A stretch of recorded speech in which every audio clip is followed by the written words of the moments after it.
Bonjour à tous et bienvenue dans cette nouvelle vidéo. Alors aujourd'hui, vidéo dédiée à Power Query et notamment ici comment reconstituer une date alors qu'on n'a que le mois et le jour, on n'a pas l'année.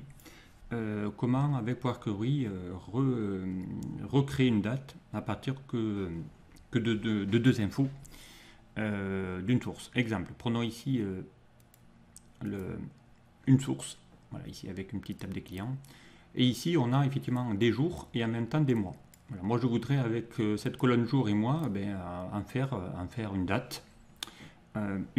D'accord. Donc, vous allez voir ici qu'il est assez simple dans Power Query de faire ça. Alors, évidemment, on a pu le faire avec une formule Excel, mais sans taper aucune formule, vous allez voir, on va pouvoir générer une date à partir d'un jour et d'un mois.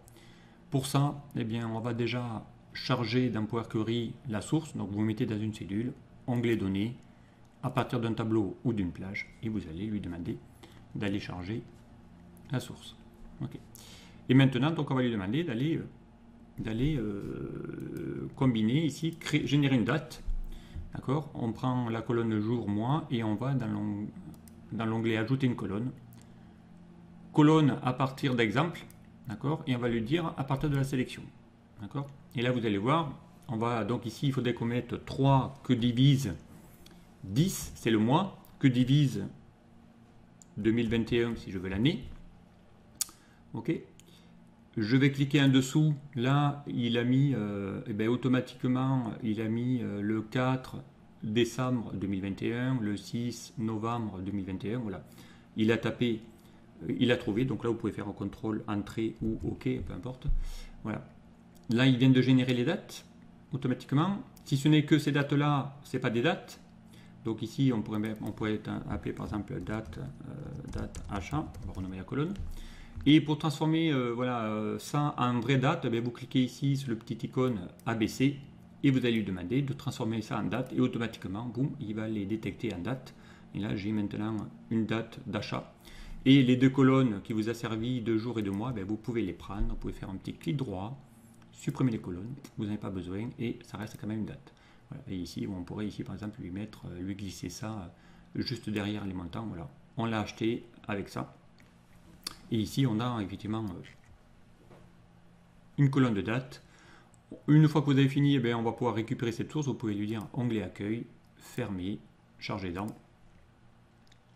Et là, on pourrait lui mettre de créer un tableau dans une nouvelle feuille. On va faire OK. Et là, automatiquement, vous avez ici un tableau que vous pouvez analyser grâce à la requête, au résultat de la requête. Alors si maintenant je rajoute évidemment un nouveau champ, ici on va mettre Moneto, on va mettre Jean-Paul, ok, on va mettre 76 000 Rouen, en Normandie. Admettons qu'on ait fait ça le 27 novembre et qu'on ait acheté un magazine et que j'ai fait achat. Donc là évidemment ça va bouger puisque d'ailleurs j'ai mis des valeurs aléatoires. Alors on va fixer, on va faire le 15 août, comme ça, peu importe. Voilà, 15 août, voilà, j'ai fait 1000 euros d'achat. D'accord, on va pouvoir le faire en euros, comme ça il va le faire automatiquement. Et bien regardez, quand je vais ici maintenant dans ma table des clients, je vais réactualiser, je vais faire un clic droit, actualiser, et je viens d'avoir également la date du 15 août 2021 pour mon achat de 1000 euros. Donc on a exactement les mêmes infos, donc il a pu récupérer et reconstituer la date, lui aussi grâce à la requête, quel que soit ici le rajout, le nombre de lignes qui va se rajouter, automatiquement la requête va refaire toutes les étapes directement. D'accord. Donc là on peut aller dans l'onglet requête, modifier notamment, revenir sur la requête, rajouter, voilà. Ici on aurait pu concaténer le nom et le prénom aussi. Regardez, je vais faire ajouter une colonne, ça je l'avais déjà montré. Voilà, à partir d'un exemple. Voilà, ici on voudrait faire Tessa plus loin BAU. Voilà, on va cliquer en dessous. Là, hop, il a retrouvé, il a reconstitué déjà tous les noms. On peut faire un contrôle entrée. Voilà, on a ici tous les noms. Voilà, ici on pourrait mettre nom client par exemple.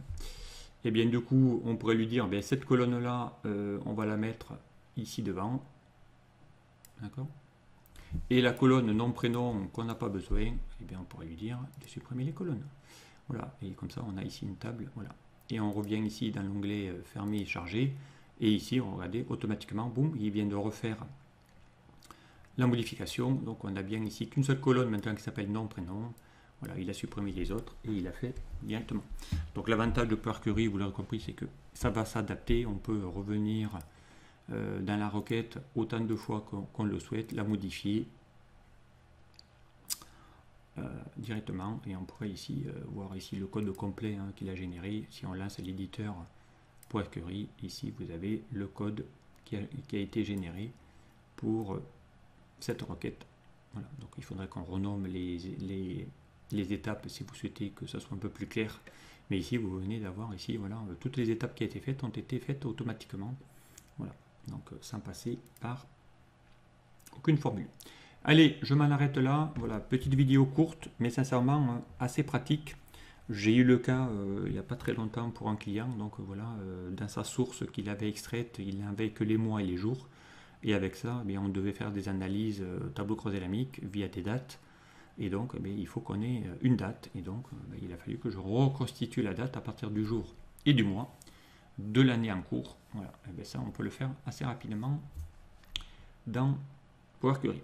Allez, je m'en arrête là. Je vais fermer Power Query.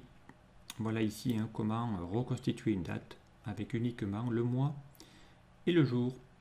Allez, je vous dis à très vite sur un prochain tuto. Au revoir.